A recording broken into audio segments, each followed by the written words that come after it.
radio show on about 300 stations across North America, and we have a listening audience of about 1.5 million people, and we're growing. This is the Ground Zero Lounge. It's where the paranormal and the parapolitical collide. Clyde's been doing this for several years now. He did it at Dante's for a number of years, and several months ago he started it back up here at the Paradise Sports Bar. Thanks to Steve and everyone. Thank you very much. We have a couple of events besides the Ground Zero Lounge this month. We also have the Krampus Party, and that's our annual party over at Renner's Bar and Grill. That's located in Multnomah Village. That happens next Saturday, December 10th at 7 p.m. So there's going to be some really good German food. There's going to be a ghost hunt conducted by Roger Gluten in Northwest Ghost Recon. There'll be creepy dolls and more Ground Zero merchandise. So hopefully you can come to that as well. And then also we have the Santa Clyde at the Ground Zero store, which is also in Multnomah Village. And that's our store is actually located right where the Coin Cottage is on Troy Street. So that's December 17th from 11 a.m. to 2 p.m. Okay, so at this time I would like to introduce to you Clyde Lewis. Thank you, Ron. Ooh, hello. Let's get used to the loudness here. Pull it away just a bit. Okay. Now we've freaked everybody out. It's time to get serious. Thank you all for coming out tonight. I really appreciate it. We like the fact we packed the bar and everybody has a lot of fun at the Ground Zero Lounge. It's kind of like the Christmas version, I guess. You know, I'm not used to it yet. I'm not used to Christmas yet. I mean, I don't know about you, but you know, I'm still trying to get over Halloween. And I'm a slow guy. I get over Halloween, and then of course the turkey happens, and you know the pumpkin doesn't even have frost on it yet. We're already talking about Christmas and Santa Claus and the war on Christmas, which is a bunch of bullshit. And I just, you know, every time I hear about this war on Christmas, did you see how everybody overreacted to? Speaking of which, I'm drinking Starbucks. Did anybody see how everybody overreacted to the Starbucks cups, the green ones that came out? They're all freaking out going, oh my God, it's so secular. They hate us. They hate Christmas. They hate Christians. Just calm down, you know? Calm down, please. I mean, I always tell people, you know, there's a war on Christmas when they don't give you that weekend off, okay? The minute they tell you you don't have that weekend off, then by damn, there's a war on Christmas and I'm gonna fight for my weekend off, damn it. That's what I'm gonna do. I mean, it's like, they don't give Ramadan off to the Muslims and they don't give Hanukkah off to the Jews. But we get our time off because, you know, there's a war on Christmas. That doesn't make any sense to me. And you know, people, you know, I don't know anybody that gets offended. If they get offended by saying happy holidays, they're just trying to cover their ass is what they're doing. You say happy holidays so you cover your ass. If you say Merry Christmas, I don't think they mind either. I don't think anybody's gonna say, Merry Christmas, I'm a Jew. They don't do that. They go, well, thank you. Happy Hanukkah or whatever. And I just think that that's just one more way to be antagonistic at this time of year. And it's and you know, people are fighting politically. They're fighting you know, on other reasons, for other reasons. And it's like, you know, when can we just stop the fighting? When can we stop the bickering? And when can we stop? You know, when can we start a dialogue, talk about things that are important? And what I mean by this is, you know, I'm thinking that after all of the homogenized pap we were getting during the election season, I think it's about time we should start talking some serious dialogue, or starting some serious dialogue about our future. I mean, to be honest, you know, 2017 is coming, and it's coming like a landslide, and we're still trying to figure out why Hillary Clinton lost the election. Doesn't make any sense to me.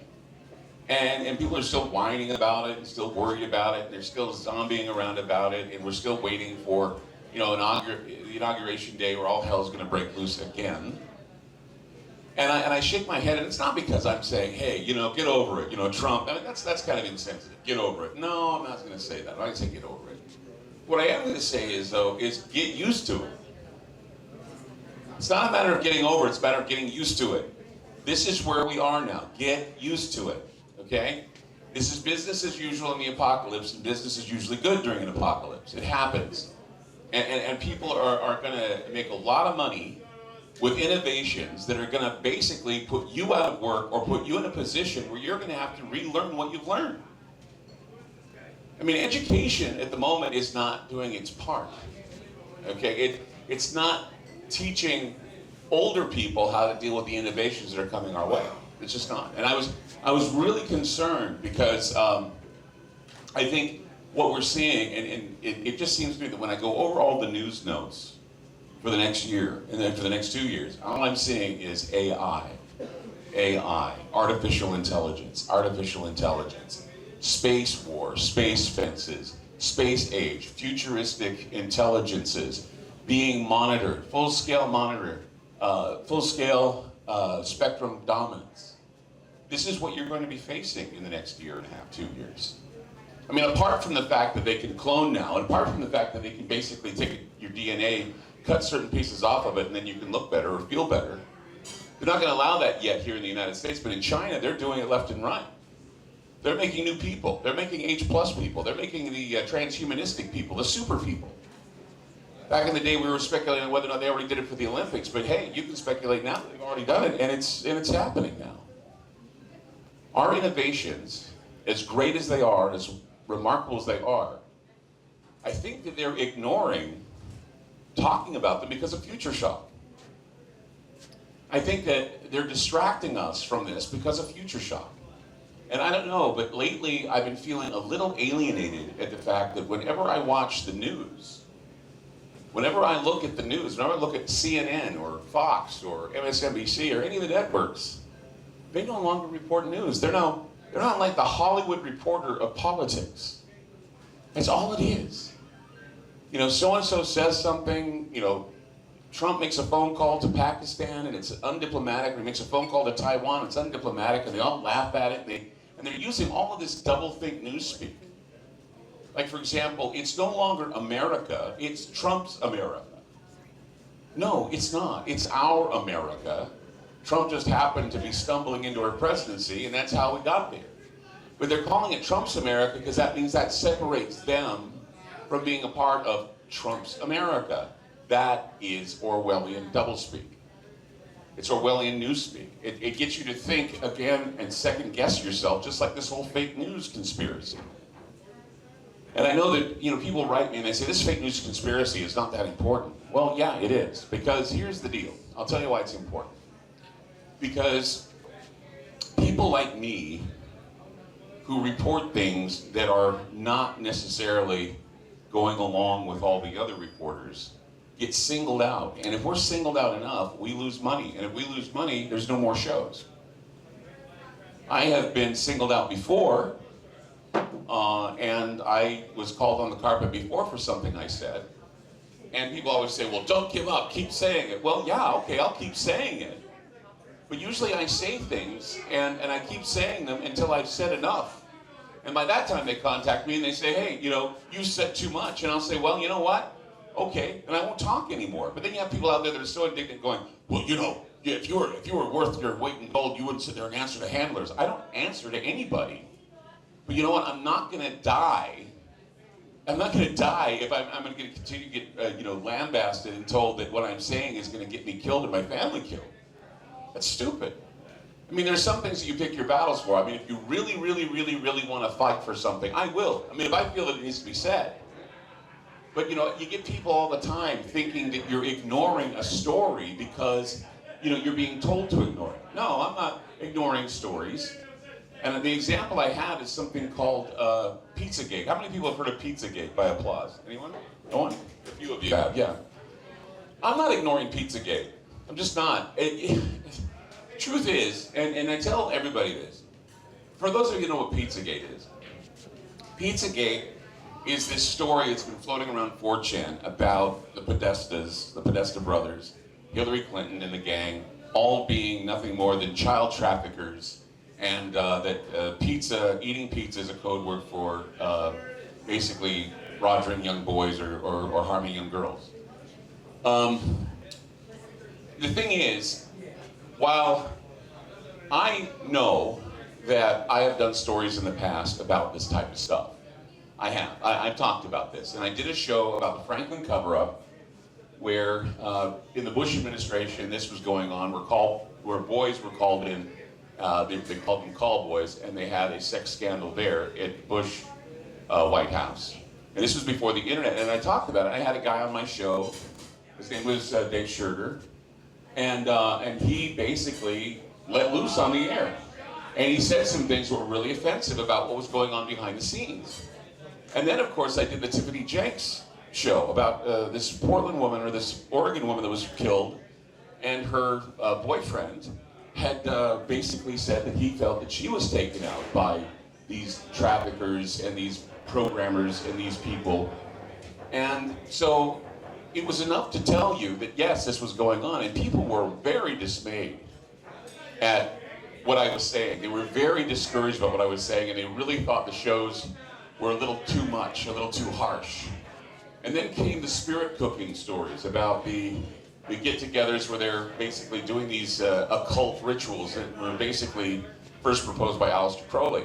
Well, here's the deal. We talked about these things, and we were revealing these things. And then when it finally made it to the mainstream, when it was finally said that, yeah, they're doing this spirit cooking stuff, he never really went to the get-together, but he was invited, okay? And I don't think that was enough. We got to go one step more and basically come right out and say that this is happening and say we have evidence when there is no evidence. That's how crazy this is. Look, if I was to just come on speculation and say this is happening, we know what's happening. But can we actually frame people in this thing? No, we cannot. Do we have evidence? Well, we have testimony. We have background evidence going all the way back to the Bush White House that this has been happening, okay? So I have already covered this.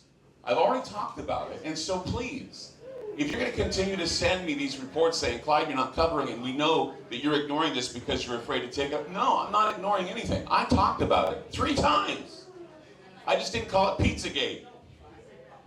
Pizzagate is a creation of the internet, and Pizzagate could very well get you now to do a fake news scandal, which I don't want to do. And until it can be proven definitely that this is happening, if we can get the pictures of them together, I mean, you know, this stuff goes on behind the scenes all the time. I was just, actually there's a new video that was put out by Britney Spears, and I don't remember the name of the song, but she was very proud of the fact that in the video they were doing something that was an eyes wide shut ritual type thing in the video. And I'm thinking, boy, doesn't this speak volumes? I mean, here we have Britney Spears, who everybody thinks she's a mind-controlled slave anyway, doing this ritualistic type video where she's, you know, being manipulated and being actually run through this eyes wide shut sexual orientation type thing. I mean, if you read between the lines and if you're vigilant, then maybe you'll figure things out. But I mean, you don't have to go and drag people through the horrible treachery that we already know exists. So yes, it exists. Yes, I've talked about it. Yes, I've revealed a lot. But no, I'm not going to keep kicking a dead horse because, you know, even though you may find it to be pornographic and tantalizing to talk about, you're not going to do a damn thing about it. Because I've already talked about it like 2 or 3 shows ago, and what was done? Nothing. Nothing. And you know, the minute you bring stuff like that up, it's immediately dismissed, and you're the pooper of the party. You know? I mean, so what's going on, Clyde, in the conspiracy world? Well, of course, the politicians are all basically taking children and raping them. Boy, aren't you a downer? Yeah, well, you know how it goes. That's the way of the world. I want you to know that, yes, I know that these things are being talked about. And yes, I know that this would be the area to discuss it.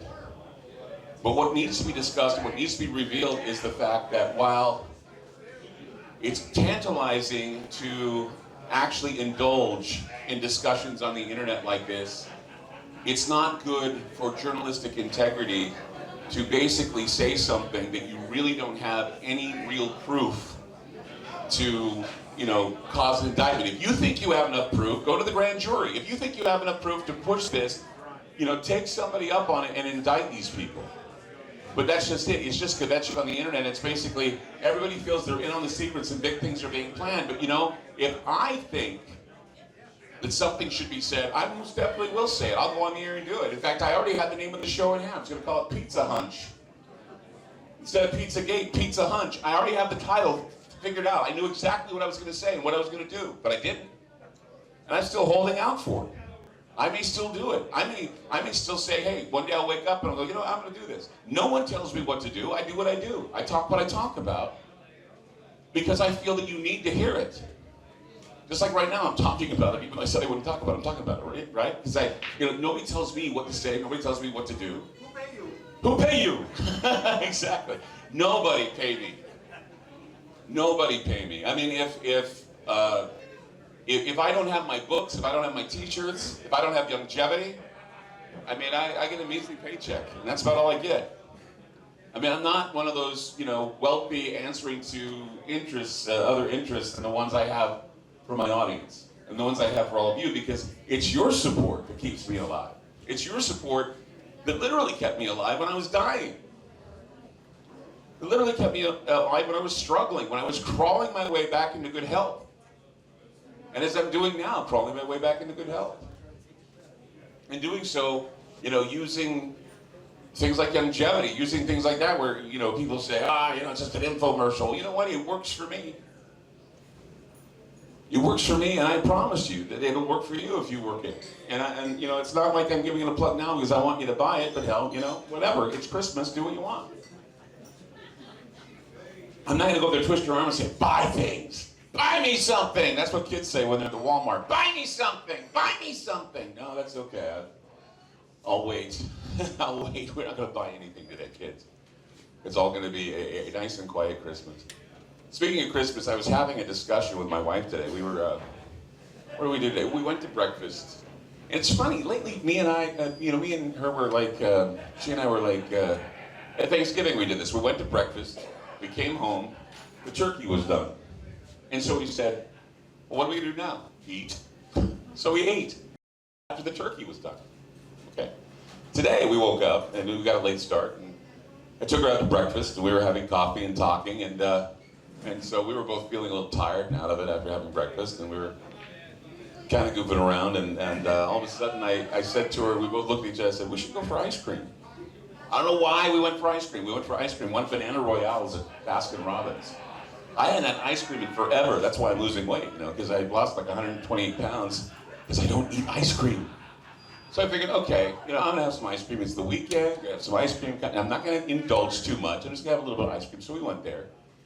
And so we're sitting there and we're listening, and Christmas music was being played on the intercom system. I hate Christmas music. Applaud if you hate Christmas. I hate Christmas music. You know why I hate Christmas music? Either you're going to do Jesus or you're not going to do Jesus. No more of this Frosty the Snowman bullshit. I'm tired of the snowflakes. I'm tired of the weather outside, it's frightful, or baby, it's cold outside. Start singing some Jesus. That's what Christmas is, right? And even then, you don't need to sing Jesus because it's not really about Jesus. It's about the Yule logs and the Christmas trees and Santa Claus. And so we're listening, and all of a sudden we hear, you better watch out, you better not cry, you better not pout, I'm telling you why. Santa Claus is coming to town. And all of a sudden, he's making a list, he's checking it twice, he's gonna find out if you're naughty or nice. He sees you when you're sleeping, he knows when you're awake, he knows if you've been bad or good. And we all of a sudden went, my God, Santa Claus is part of the surveillance state.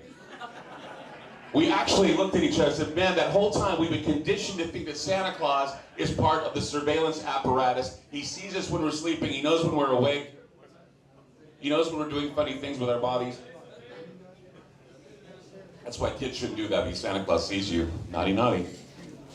But we were laughing, and I was kind of thinking to myself, that's something that we really need to think about, is that, Santa Claus is kind of like an icon for the surveillance state if he watches us all the time. He's an icon for Big Brother. He's an icon for what we're all used to anyway. We've been conditioned into thinking that, everybody's going to watch us, we're going to be self-policing, that we're going to be educated, and some of us are going to be detained, some of us are going to be watched. But this is the way the world is now. It's not get over it, it's get used to it. Get used to 2017, because 2017 is going to be that get used to it type feeling. Get used to the fact that people are not going to pay attention to the real issues. Get used to the fact that people are still going to continue to believe that their politicians are going to save them. They're going to continue to create these external messiahs that within 6 months are going to basically piss everybody off. I mean, give Donald Trump 6 months and everybody's going to hate his guts again. Even worse than they already did. So they did with Barack Obama. I said it was going to happen with Barack Obama. It took 9 months, not 6 months. It took 9 months. We were already going, God, man, this guy sucks. Because the thing is that no one politician is going to satiate this country and its problems. Not one politician is going to save a whole country. Oh, no, Clyde. Oh, no, you're wrong. You know, get over it. No, I get told that all the time. When you try to give them a little reality, people don't want you to take a big old crap on their parade. But you know, it's human nature. So it's not about getting over it, it's about getting used to it. Get used to apocalyptic thinking. Get used to the idea that a robot's going to replace you at work. That's another thing, is that I still, and I will continue to say this, one of the biggest issues that they avoided during this election was the robot rebellion. And I know I sound crazy for bringing it up, but you know, when you have driverless cars, when you have driverless trucks, when you have driverless buses and driverless trains, the transportation industry is going to have a lot of people losing their jobs. When Amazon happens to have robots doing all of their shipping and a few people watching that are acting like robots, you know that eventually they're just going to have it all robots. When you have AI, when you have Skynet, when you have a space fence that's going to be watching your power, whether you turn your lights off or whether you turn your lights on, when they're going to be monitoring everything you do, then this is something that you're not going to have to get over it. You're going to have to get used to it. Or you're going to have to fight it. But I can tell you right now, nobody's going to want to push the envelope when they're being told that they're going to get all kinds of cool things because our new president's going to save our lives. Just like Barack Obama was supposed to save everything and he didn't do it. Because they get the briefing. They get the briefing. And I mean, Bill Hicks once said, they get the briefing. And what the briefing is when the president's elected, they say that when the president's elected, what happens, they take him down into a room and they say, Mr. President, we'd like you to take a look at this video. And what the video is that it's the Kennedy assassination, but it's in an angle that hasn't been seen before. It's not a Zapruder film, it's another angle. And the president gets to see every wound and every shot and every movement of Kennedy right up close. And then the men look at the president and say, do you have any questions? And the president says, what's my agenda? Because that's how Washington works. And people are already saying that what they're seeing now is they're seeing changes that they didn't plan on, and flip-flops they didn't plan on, and changes that they're afraid of. I'm a little worried, but I'm not going to let it get to me, and I'm not going to let it bother me until I start seeing the injustices continue. Right now we're in a holding pattern. Right now we can still be at war within the next 2.5 weeks. If Turkey decides they really do want to go after Assad. You know, I reported that, and everybody's like saying, you know, there were like 2 other groups that were reporting this, and you were one of them. And I reported it because I was reading about it in a Turkish newspaper called the Hürriyet News. And they were saying that, you know, the president of Turkey was getting all tough talk with Russia, with Putin. And then, of course, Russia Today said, well, I think Putin wants it all to be clarified. They want a clarification. In other words, they're saying, did he really say that? Because if he really said that, we're all going to go to war and basically kick his ass. And I think Erdogan basically said, you know what? I didn't really mean what I said. Because I'm sure that Putin was very, very, very concerned about the threats that Turkey was making, and they got very concerned when they realized, my God, we just kicked the bear a little bit. The bear decided they just wanted to call and get verification. This is what they really wanted to go through with. But see, this is where we are now. Wars and rumors of wars. Don't get over it, get used to it. I'm already getting used to it. I'm already used to it. I get told all the time, and it certainly is an interesting thing, but I get told all the time, Clyde, does it surprise you that this is happening? I go, no, it doesn't surprise me. It just surprises me is how fast it happens and how we are willing to let it happen. Because we feel like we don't have a dog in the hunt, or we don't have a rooster in the fight. I think we do. I think we do because we need to understand how the Constitution works, how laws work, and how we're not helpless. You see, we're taught to be helpless. That's how it's done. It's an education system that teaches you learned helplessness, where you feel as though you have no other alternative. You don't know how to network. You don't know how to work with people. You don't know how to group together to fight for something that you really truly believe in. And believe me, you can do a hell of a lot more in a group like this, getting a dialogue open and talking about the problems of your world and your country, than you would if you had to go down the street holding a sign and basically blocking traffic, pissing everybody off. That worked in the 60s. It doesn't work now. And that's the whole thing. The ones that are protesting now are learning from our forebears. It worked back then, but now we have to do more. Protest, if you want to protest anything, has to be dealt with using law, using the Constitution. And nobody even bothers to go to the library and read what their rights are, what the amendments are, what can be done. When the 16th Amendment came in, so we Yeah. could vote at 18. 16th Amendment, is that what you're talking about? So we could vote at 18, if we could die at 18, we could vote at 18. Right. Right. I mean, people who know their Constitution know that we have some ways of getting through things. But see, that's the thing.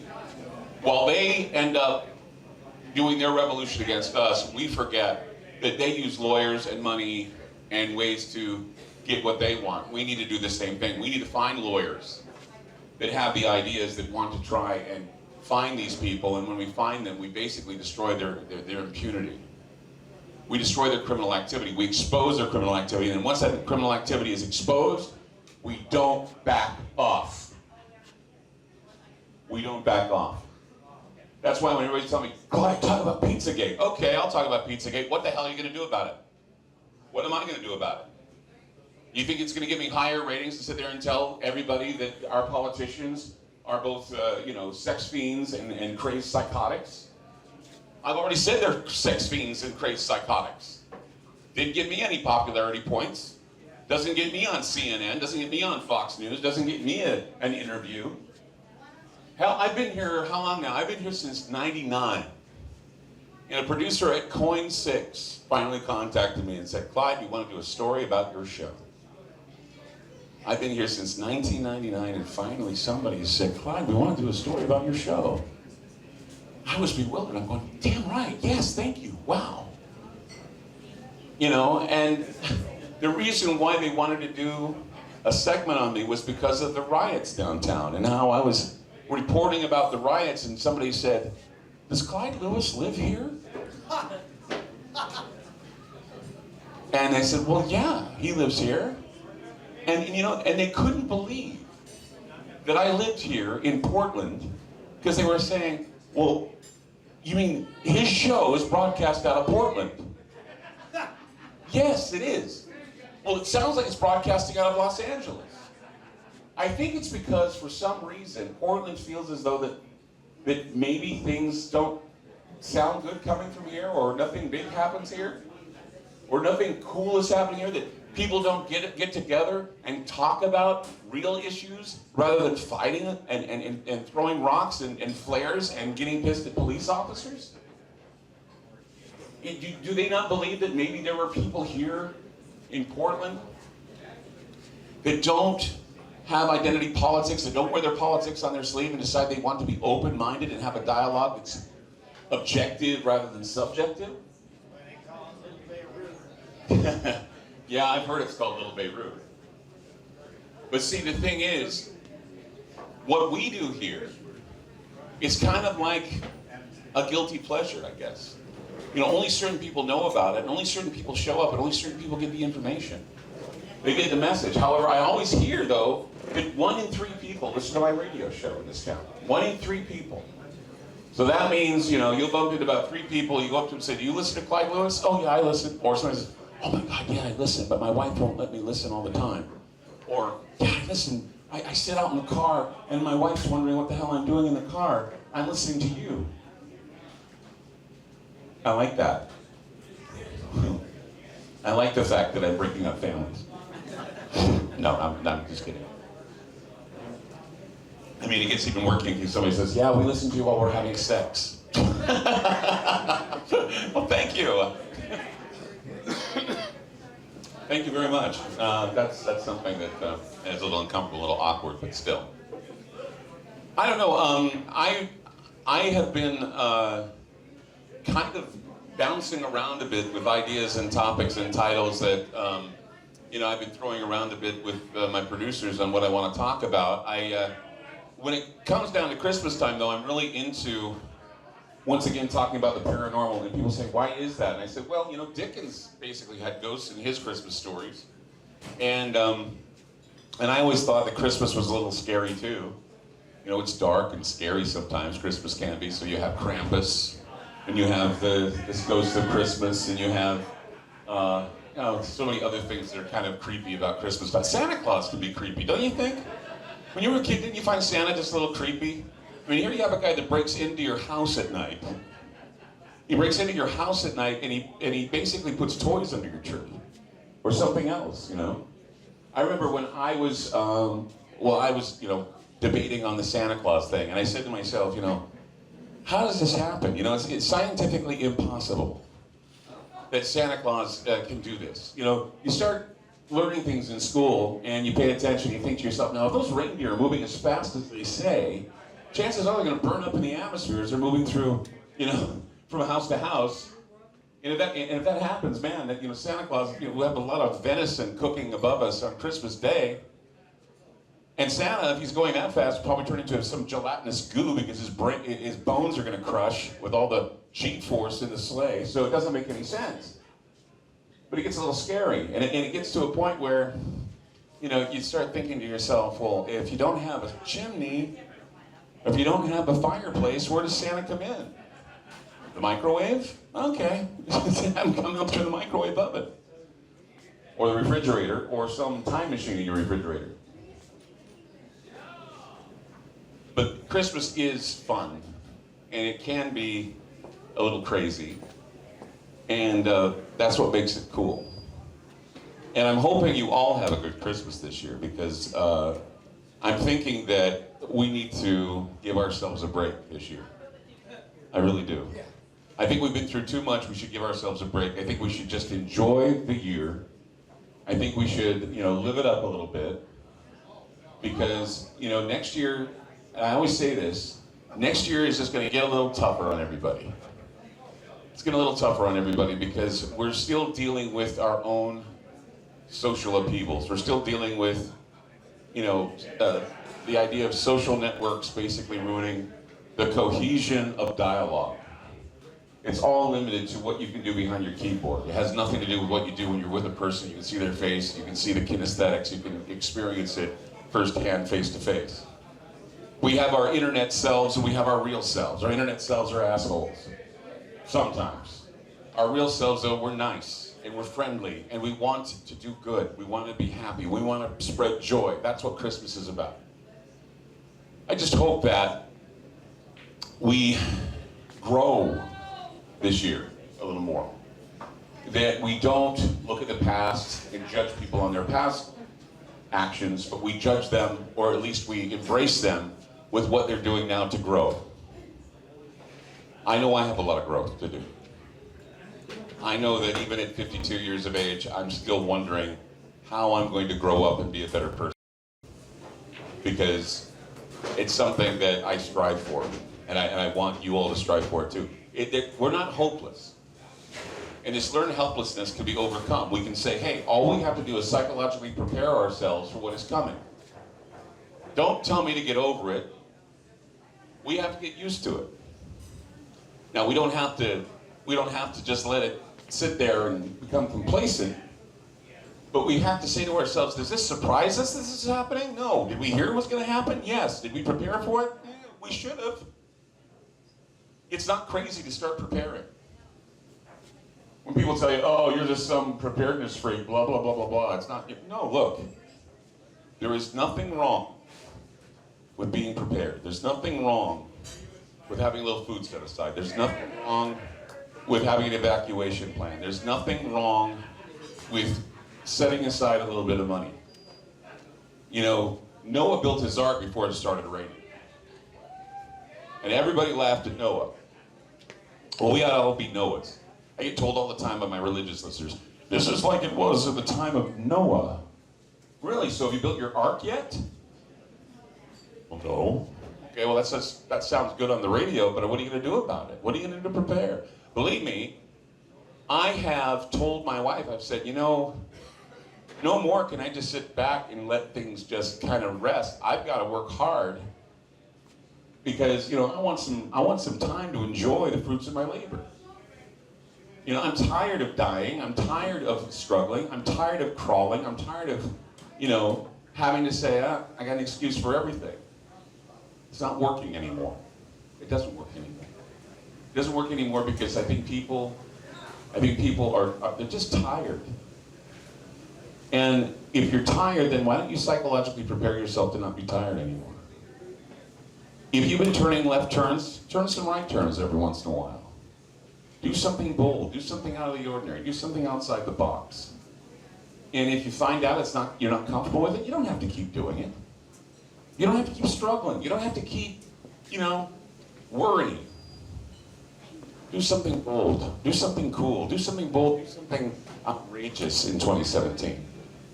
Because I know that's important. It's important for everybody for their psychological health and well-being. And that's one of the things I did when I said to myself, you know, I'm a fat guy, I can't breathe, and I don't want to get up in the morning. I'm feeling sorry for myself because, you know, I had cancer and I got better, but I've been all cut up like a Christmas turkey. I didn't know what to do. So then I psychologically said to myself, I'm going to live. And I'm going to live despite the fact that there's so many people, so many things out there in my environment that want to kill me. I don't care. I want to live, and I want to live well, and I want you all to live well too. And I think that if there's anything I can give you for 2017, it's a ray of hope that you're going to take up fresh courage and not allow yourself to be walked all over by people who basically tell you that you need to do what they do or do what they say. Do what you want to do. Change the inner dialogue that you have. And understand that there's only one you. And understand there's only one thing you can do, and that is first look out for you, and then once you have the goodness, you give that goodness to other people. It's like being on an airplane. They always tell you, well, if there's ever a drop in cabin pressure, you'll have this yellow thing come down, and then, you know, put it on your face first before you put it on anybody else's face. And that's because of the fact that if you put it on someone else's face, you're going to suffocate and die.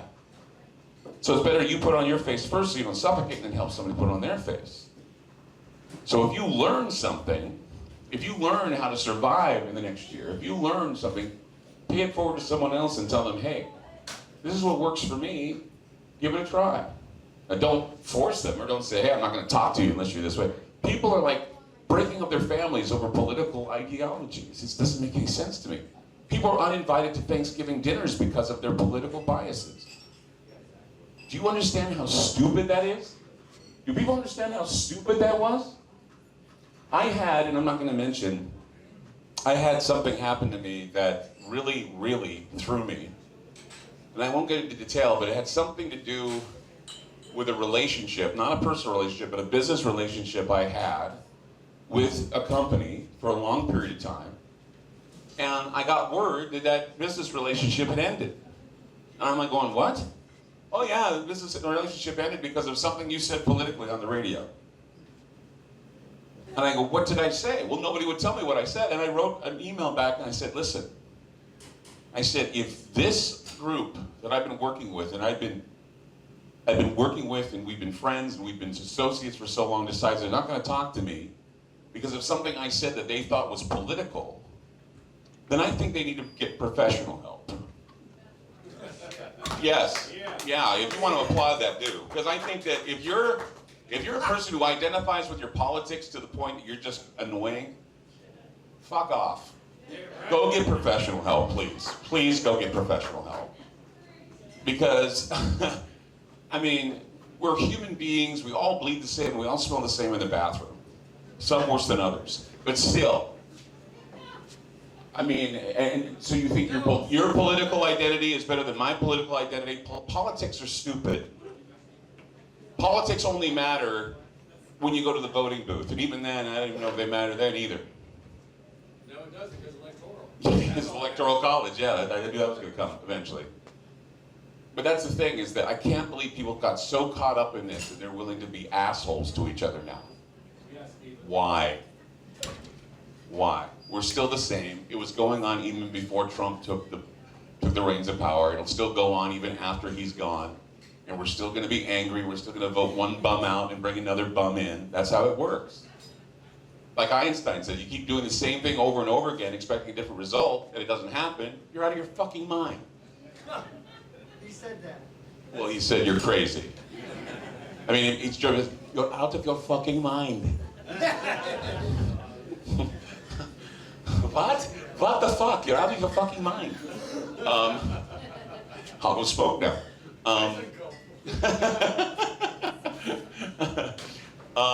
Yeah, I'm not no Einstein, but I tell you, I don't know, I just think that there are a lot of things that would make us a hell of a lot better if we just embraced each other and said, we gotta make a go of it.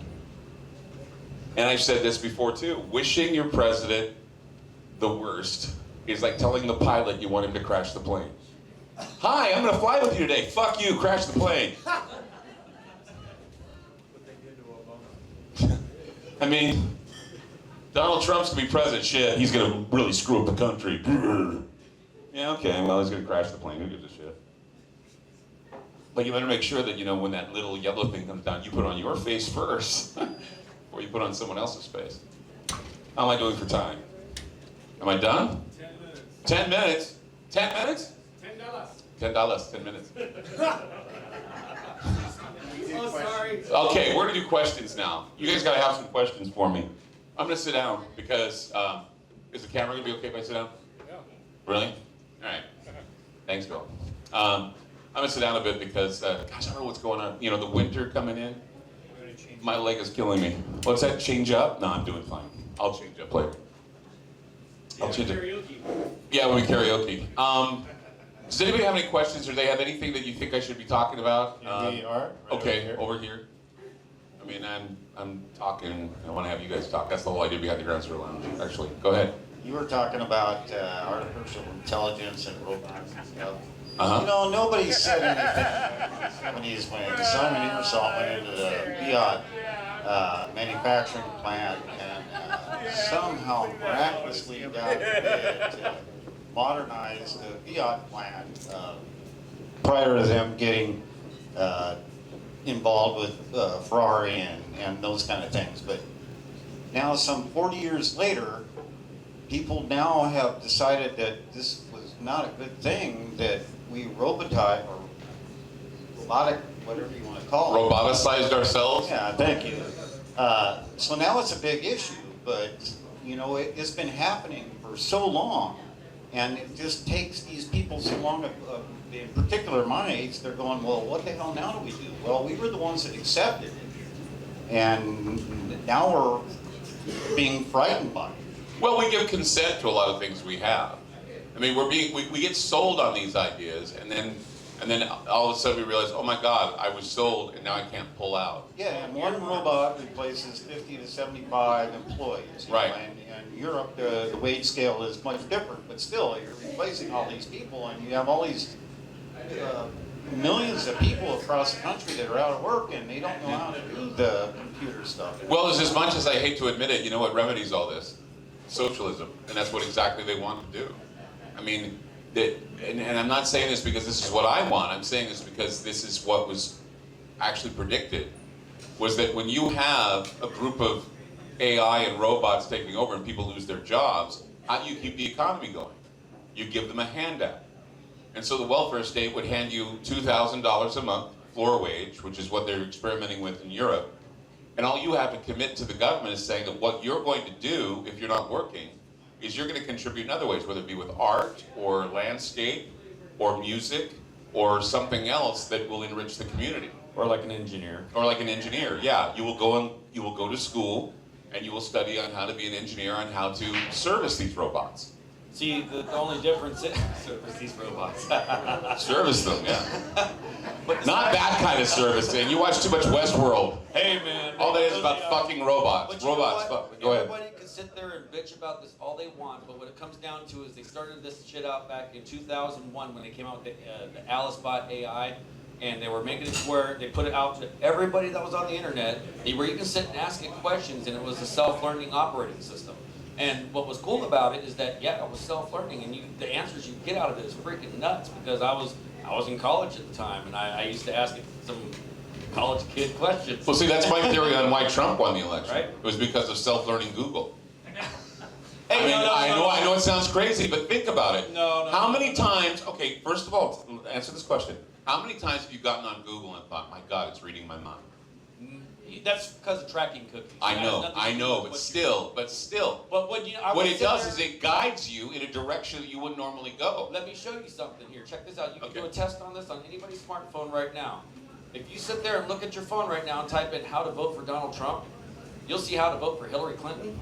You'll see how to vote for the independent. I don't remember his name, George, whatever his freaking name is.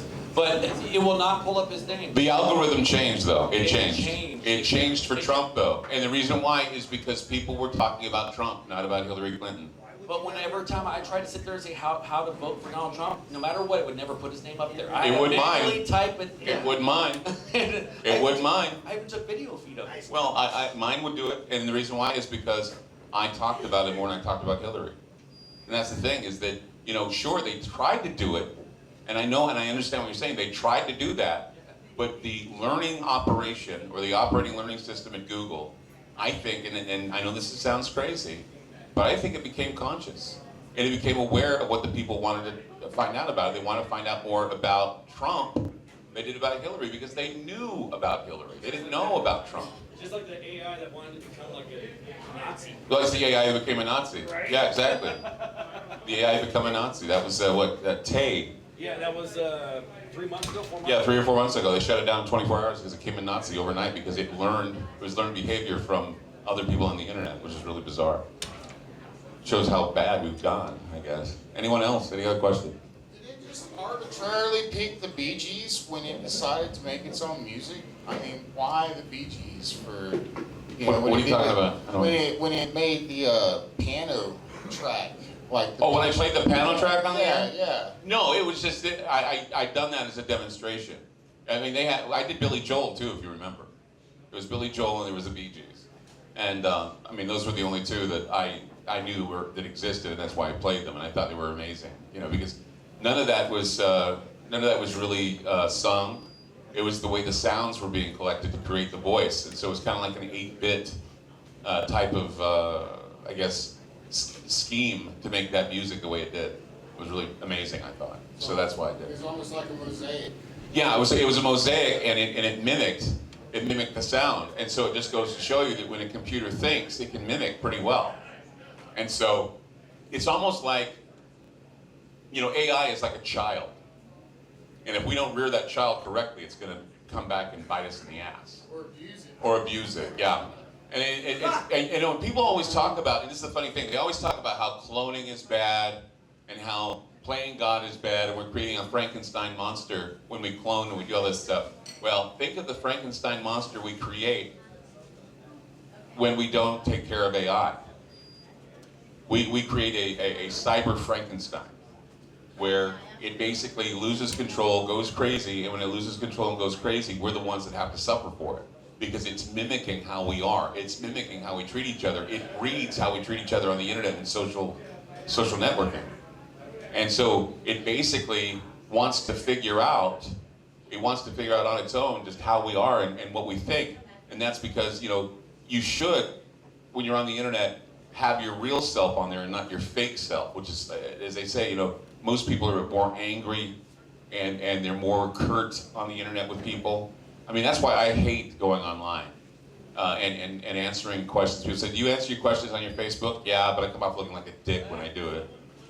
And everybody's, oh, you're so thin-skinned, you're so this. No, it's like, you know, I'm responding to what you said to me. And if you respond saying you hate my show, I'm going to respond back and say something to you as to why you hate it. That's not being thin-skinned. It's like finding out what the hell's going on. You know, and that happens. People write me and say, you suck. I write back, you suck too. They say, oh, you're fucking thick-skinned. I go, yeah, fuck off. You told me I suck.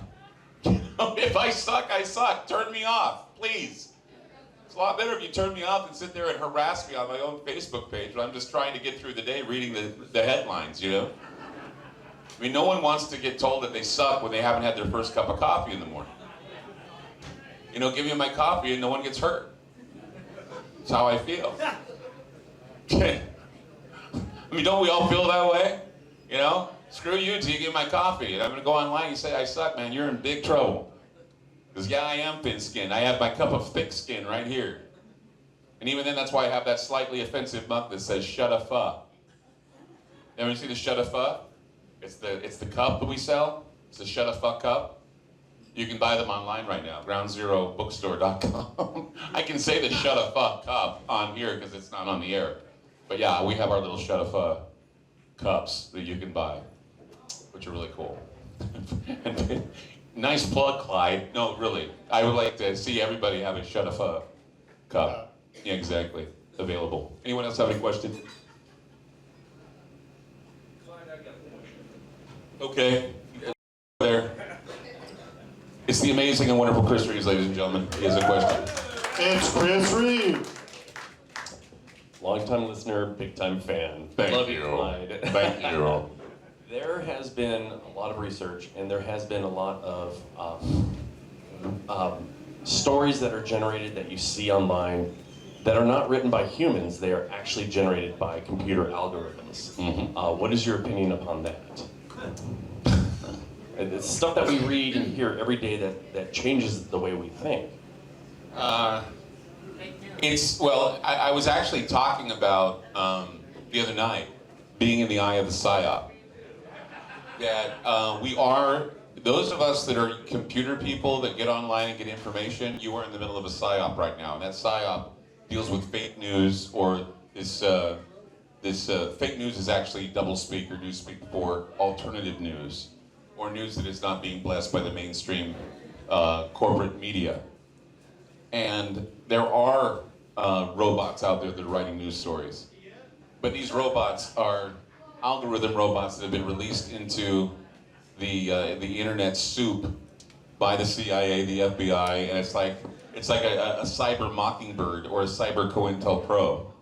And even Cass Sunstein, when he was the intelligence guy under Obama, he said that the only way for us to curb any nasty things being said about the president is to actually hire people to actually go into Facebook and literally mislead people by posting disinformation on websites. So, you know, now they're blaming these alternative news sites for putting out fake news when it was already in the plan with Cass Sunstein and other people to actually go in and create this disinformation. Now the FBI is saying, they're proud to say, that they're going to be putting agents in television news when the CIA was already in television news with Operation Mockingbird. Woodward and Bernstein talked about this. You know, Anderson Cooper, he's a CIA agent. He used to be. I mean, and the thing is that he'll even admit that he worked for the CIA. He won't say what he did, and he says, well, I don't know why people care about whether or not I work for the CIA. Yeah, we care. You know, we care because, you know, once again, we've heard from, you know, the church committee when they did their investigation, we heard there were agents in newsrooms. And now we have an agent in a newsroom, and he says, well, why do you care if I work for the CIA? Why do you care if I work for the CIA? We care. We care. I mean, who cares if you're a Vanderbilt? Who cares if you're gay? You're a freaking CIA agent, dude. You know, and how can I trust you to have unbiased news when the Pentagon is basically telling you what to say? It's like Good Morning Vietnam without all the bombs. I mean, if people know this, somebody needs to turn the tables on the mainstream and say, hey, we know exactly what you're doing. Don't make your stupid lists. Don't have your vague people and experts pointing out how these groups are in the employ of Putin, or they're useful idiots for Putin. That's all nonsense. It's a conspiracy theory that needs to be ruined and destroyed. I'm going to do this. I'm single-handedly going to destroy this conspiracy theory, and when I find out who's behind this Prop or Not website, I'm going to expose them. I think they're shit. You're shit. If you're watching me, Prop or Not, shit. That's what you are. And all the people that you pointed out on your little list are my friends and colleagues, and you pick on them, you're a bunch of McCarthyist fucks. You're not worth a shit. And I'm not afraid to say this, but you can even put me over the coals too. I don't care. Because it's people like you that are going to go down who are trying to destroy our ability to express ourselves. I mean, the First Amendment gives me a right to lie, and it gives me a right to tell stories, and it gives me a right to give facts. I get to choose what I want to produce and say. I don't want to lie to people, but hey, there are people out there that will lie. That's what the First Amendment is. And discernment is something that you need to grow into and learn. If you don't have discernment by now, you're never going to have it. If you're fooled easily, then you're gullible. I can be gullible. And I'm in the business of trying to report stuff. I can be gullible. I can be naive. I can make a mistake. But I have to correct that mistake once I make it. On the internet, they don't do that. And that's why you have to use discernment. That's why you have to use your head, because that's what God gave you a head for. To use. To use, yes. One guy applauds. Thank you. Thank you. I feel like Jeb Bush. Okay, you can all clap. Please clap. Anyway, any more questions? How am I doing on time? Yes, hello. Somebody said, hey, Clyde, get the mic over there. Who is it? I can't see you. I got these bright lights in my face, so all of you are just like silhouettes and shadow people. I was just going to say, I think it's really good to bring up the issue of discernment, because the internet was talking about all these fake news sites. Mm-hmm. And if I'm not mistaken, I think one of them they said is a good one, was Media Matters. Yes. Media Matters, not to get into the Pizzagate thing too heavily, but the fellow who runs that is involved in the Pizzagate. Well, and once again, I'm going to say this about Pizzagate. We know it's happening. I did three stories before it broke, and I said, hey guys, this is happening, don't kid yourselves. I mean, and is that Courtney that said that? Oh yes, I recognize your voice, such a sweet voice. I worked with you at Madisel TV. Give Courtney a big round of applause, because we worked together on Madisel TV. The thing is that, even Courtney, when we were working together, you knew as well as I did that we have politicians who are accepting money from the Chinese Triad. What were the Chinese Triad doing? But they were basically whoring out children in Southeast Asia. We did the Don't Buy Thai boycott back then, and we talked with Thailand about Pattaya Beach, and a lot of the brothels were run by the CIA and run by the Mossad. Oh, I'm sorry. It happens because they want to trap these German businessmen and these American businessmen, and a lot of them are pedophiles and they're traffickers. So we have politicians that are doing the same thing. You think the DC madam, when she was going to give up her book, died a horrible death on her own? Suicide? No, she was suicided. You have to understand that if you have definite proof, then you provide the definite proof. If you're just speculating and you're saying things just because you hate a certain group or a certain politic, that's some pretty harsh things to say about them. But we know, remember Savile, Jimmy Savile in England, we knew that Jimmy Savile was hanging around with the Queen, but nobody nabbed the Queen on the idea of trafficking. Nobody nabbed the royals on this, although we speculate the royals may be involved with that kind of stuff. But that's the thing, is that once you get to a certain point where you're so powerful, you don't see people as people anymore. You see them as things. Things that you can abuse, things that you can use, things that you can eat, things that you can throw away. And for a certain amount of money, you can do this.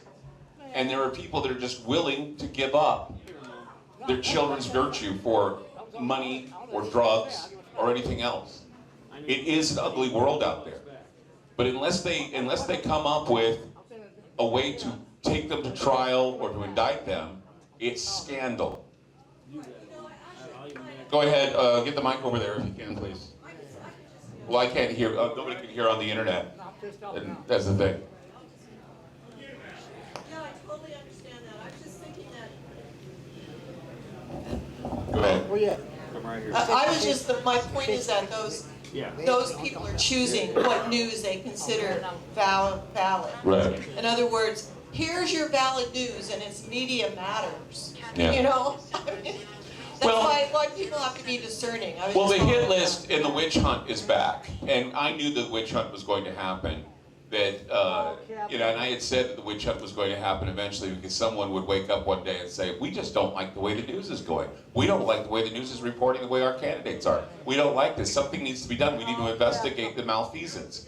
Well, the malfeasance has been going on a long time, but it hasn't been the internet doing it. It's been the mainstream media doing it. They've been doing it since what, the 1960s, the 1950s, and now they're doing it again.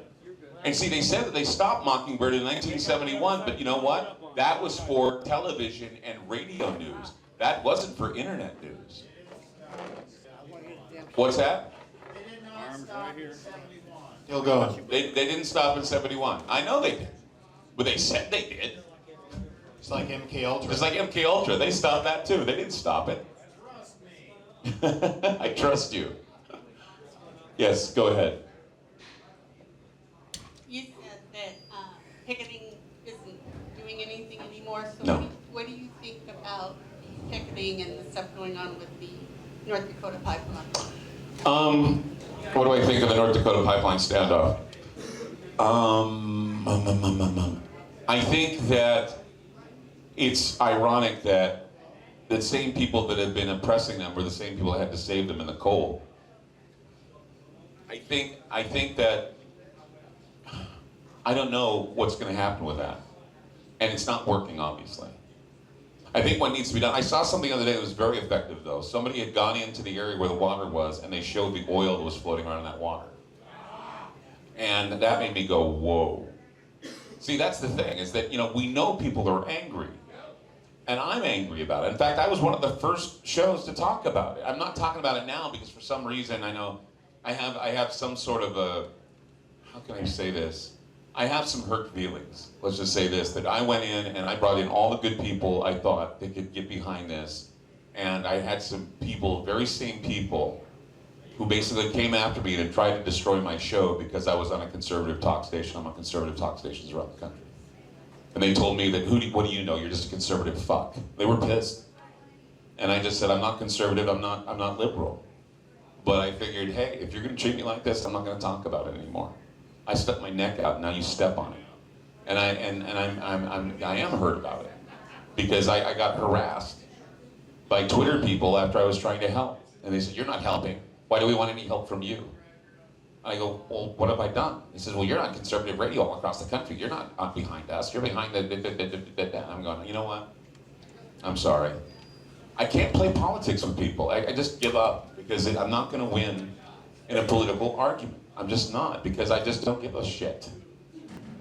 I don't care what your politics are. I just want to know what you think. I want to know what you do. I want to know what you're really feeling. I don't want to hear what the party has to say. I don't want to hear you mimicking the party. I don't care. I just want to know you. I just want to know how you feel. I say that to people sometimes. It's like, even to some of the people who call my show that are Christian. I go, I know what the Bible says, but what do you think? Well, the Bible's, no. You said the Bible says. No, I don't care what the Bible says. I want to know what you think. Well, the Bible's,